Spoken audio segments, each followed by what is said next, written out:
జీవి మాల్లో చలో చలో కిలో కిలో ఆషాఢం కేజీ సేల్. సుంకాల పెంపు నిర్ణయం ఆక్వా రైతాంగాన్ని కుదేలు చేస్తోంది. ఇప్పటికే ట్రంప్ 25% సుంకాలు పెంచుతూ నిర్ణయం తీసుకోవడంతో ఆ ప్రభావం రొయ్యల ధరలపై పడింది. ఉమ్మడి కృష్ణా జిల్లాలో కైకలూరులో 3.5 లక్షల టన్నుల రొయ్యలు విదేశాలకు ఎగుమతి అవుతున్నాయి. 10 రోజుల క్రితానికి ఇప్పటికీ ధరల్లో వ్యత్యాసం వచ్చింది. దీంతో క్రాప్ హాలిడే నిర్ణయం దిశగా ఆక్వా రైతాంగం ఆలోచన చేస్తోంది. దీనిపై మరింత సమాచారాన్ని మా ప్రతినిధి శ్రీకాంత్ అందిస్తారు.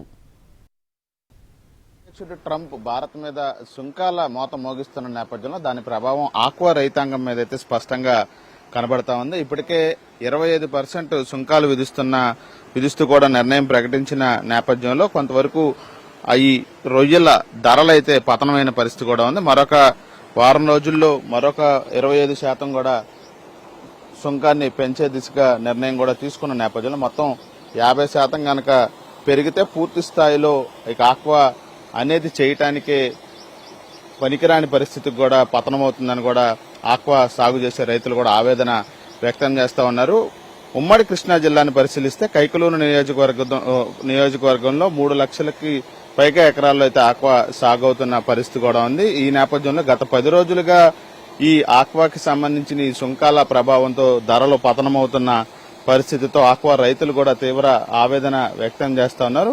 ప్రస్తుతం మనం కైకలూరులో ఉన్నాం. కొంతమంది ఆక్వా రైతులు అంటే పెద్ద ఎత్తున సాగు చేస్తా ఉన్నారు. వీళ్ళు గత కొన్నేళ్లుగా వాళ్ళు ఈ తాజా పరిస్థితులతో తీవ్ర ఆవేదనకు కూడా గురవుతున్నారు. వాళ్ళతో ఒకసారి మాట్లాడే ప్రయత్నం చేద్దాం. ఎలా చూస్తారు సార్? అంటే గతంలో లేని విధంగా ఈ సుంకాల ప్రభావంతో గత 10 రోజుల్లోనే చాలా ధర అనేది పతనమైన పరిస్థితి.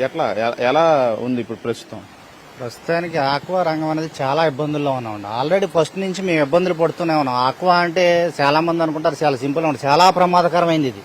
ఏంటంటే ఆక్వా చేయటం అంటే ఒక 4 నెలల మట్టుగా మాత్రమే వస్తుంది. వేసవకాలం టైంలో 4 నెలల టైంలో పంట పండుతుంది. ఆ 4 నెలల టైంలో పండిస్తేనే గానీ ఆ రైతు అనేది బయటకు వస్తాడు. కానీ ఈ రోజుల్లో ఉండబెట్టలాగా మేము వేస్తా ఉంటాం.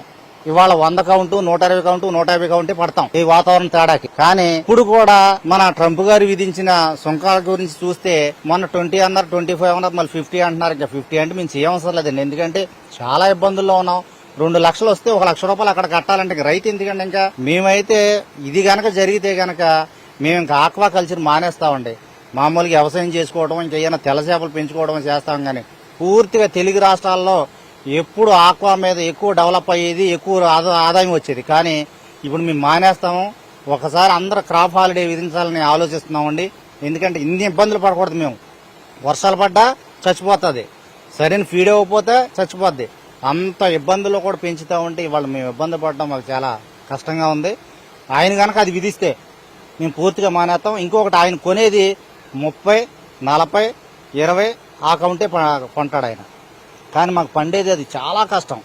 అది కూడా దాని మీద కూడా ఇంకా సుంకాలు విధిస్తే కనుక మేము చేయలేమని మొత్తం క్రాప్ హాలిడే విధించడానికి మొత్తం ఇక్కడ లంక గ్రామాలే కానీ మొత్తం తెలుగు రాష్ట్రాలు 2 మానేయడానికి ప్లాన్ చేస్తున్నాం. ఇది మొత్తంగా ఆక్వా రైతాంగం అనేది ఖచ్చితంగా ట్రంప్ సుంకాల మోత ప్రకటనతో అయితే పూర్తిగా నష్టపోతున్న పరిస్థితి అయితే ఉందని అయితే రైతులు స్పష్టంగా చెప్తా ఉన్నారు. 25% సుంకం పెంపుతోనే ఇప్పటికే ధర పతనమైంది. ఇప్పుడు మరొక 25% పెంచుతూ కూడా సుంకాలని నిర్ణయం అమల్లోకి తెస్తామని కూడా ట్రంప్ చెప్తున్న నేపథ్యంలో అది కూడా అమల్లోకి వస్తే పూర్తిగా ఈ క్రాప్ హాలిడేని ఏది ఆక్వా కూడా ప్రకటించాల్సిన పరిస్థితుల్లోకి వెళ్తామని చెప్పి అయితే తీవ్ర ఆవేదనతో ఆక్వా రైతాంగం అయితే చెప్తా ఉంది. కెమెరా పర్సన్ లక్ష్మణ్తో శ్రీకాంత్ ఎన్టీవీ కైకలూరు నుంచి.